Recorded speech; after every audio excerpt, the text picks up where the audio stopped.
Hello बच्चों, प्रेम विद्या मंदिर Hindi high school से मैं किशोर सर आज कक्षा 11वीं के लिए 4.5 पूर्ति का फलन या सप्लाई फंक्शन लेके आया हूँ।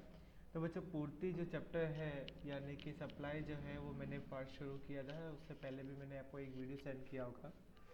आज हम बात करेंगे भाई पूर्ति फलन किसे कहते हैं। पूर्ति फलन अर्थात किसी एक वस्तु के लिए पूर्ति को असर करने वाले परिबलों की गाणितिक प्रस्तुति। जैसे बच्चों, आप जानते हो कि कोई भी वस्तु की सप्लाई होती है तो उसका सिर्फ प्रोडक्शन ही अफेक्ट नहीं करता है, उसके आसपास के एरिया की requirement and materials and labours and money, ये सारी अफेक्टेड फैक्टर है। यहाँ पे कुछ फैक्टर्स है, उसके बारे में पढ़ेंगे। पूर्ति फलन किसी एक वस्तु की पूर्ति और उसको प्रभावित करने वाले अनेक परिबलों के बीच को संबंध दर्शाता है। इस प्रकार ऐसा कह सकते हैं कि किसी वस्तु की पूर्ति अनेक परिबलों का फलन है। संक्षेप में, पूर्ति का फलन किसी वस्तु का सेवा की पूर्ति को असर करने वाले परिबलों का किस प्रकार आधारित है उसे दर्शाते हैं। एस एक्स बराबर एफ एफ काउंट्स में P x, T, P F, P E और यू। तो बच्चों, ये सिंबल है क्या, संज्ञा है क्या। यहाँ एस एक्स माने एक्स वस्तु की पूर्ति, सप्लाई ऑफ एक्स। एफ अर्थात फलनात्मक संज्ञा है जो फंक्शनल नोटेशन है। पी एक्स माने वस्तु की कीमत माने प्राइस ऑफ एक्स। टी बराबर टेक्नोलॉजी का स्तर, level of technology. P F माने उत्पादन के साधनों की कीमत, factor price. And P E माने भविष्य की कीमत संबंधी अटकलें, एक्सपेक्टेशन रिगार्डिंग फ्यूचर प्राइजेस।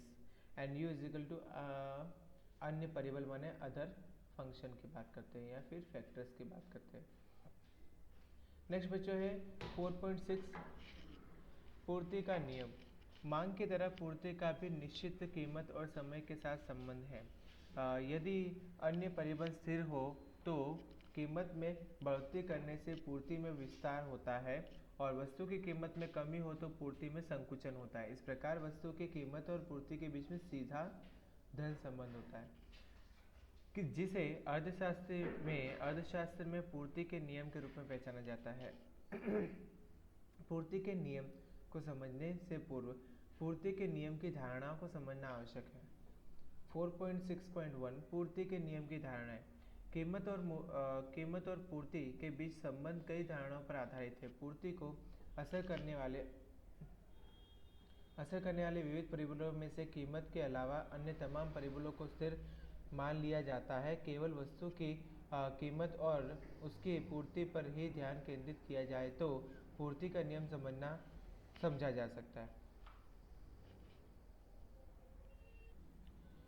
इसका यह अर्थ नहीं करना चाहिए कि कीमत की तुलना में अन्य परिबलों की पूर्ति पर असर कम है। वास्तव में अन्य परिबलों में से कोई भी एक परिबल पूर्ति पर कीमत से अधिक प्रभावित हो।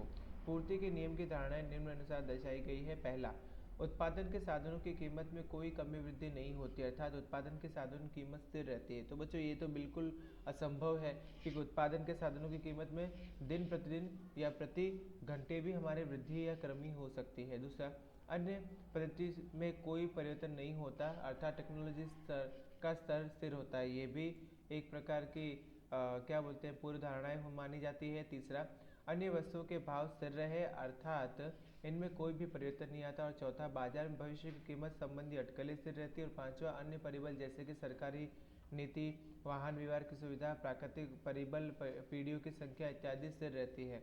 तो ये सिर्फ धारणाएं हैं बच्चों। नेक्स्ट देखते हैं पूर्ति की अनुसूची, आकृति और समझ। कई उत्पादक या विक्रेता वस्तु की अलग अलग कीमत पर वस्तु का कितना प्रमाण बेचने की तैयारी दर्शाते हैं। यह दर्शाने वाली संख्या की जानकारी को पूर्ति की अनुसूची कहते हैं।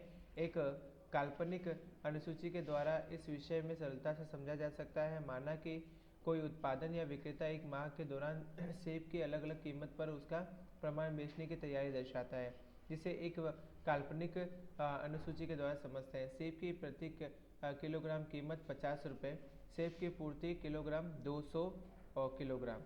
जब 50 रुपये कीमत थी तो 200 किलोग्राम पूर्ति होती थी। आज 60 रुपये कीमत है तो 400 किलोग्राम पूर्ति होती है। 70 रुपये कीमत है तो 600 किलोग्राम पूर्ति, और उसी प्रकार 90 रुपये कीमत होगी तो 1000 किलोग्राम पूर्ति वो कर सकता है। तो देखो, ये जो पूर्ति रेखा है वो धनात्मक रूप से ऊपर की तरफ जा रही है। अब आकृति में क्या है बच्चों, एक्स में आकृति में एक्स अक्ष पर सेब की पूर्ति किलोग्राम में और वाई अक्ष पर सेब की कीमत रुपए में दर्शाई गई है। अनुसूची के आधार पर आरेख की रचना की जाए तो A B C D E बिंदु प्राप्त होते हैं। उपयुक्त तमाम बिंदु अलग अलग कीमत पर बाजार से सेब की पूर्ति दर्शाते हैं। इन तमाम बिंदुओं को छोड़ने वाली रेखा जोड़ने वाली रेखा एस एस को पूर्ति रेखा कहते हैं। आकृति एम बिंदु को स्पष्ट है कि सेब की कीमत 50 रुपये है, तब उसकी पूर्ति 200 किलोग्राम थी, जबकि बढ़कर 60 रुपये हो तो बी बिंदु पर पूर्ति बढ़कर 400 किलोग्राम। ठीक उसी प्रकार सी बिंदु पर सेब की कीमत बढ़कर 70 हो तो पूर्ति बढ़कर 600 किलोग्राम होगी। एसएस पूर्ति रेखा बाईं ओर से दाहिनी ओर ऊपर की तरफ गति करती है, अर्थात कि पूर्ति रेखा का ढाल ऋणात्मक है। धनात्मक ढाल पूर्ति और कीमत और पूर्ति के बीच में सीधा संबंध दर्शाती है।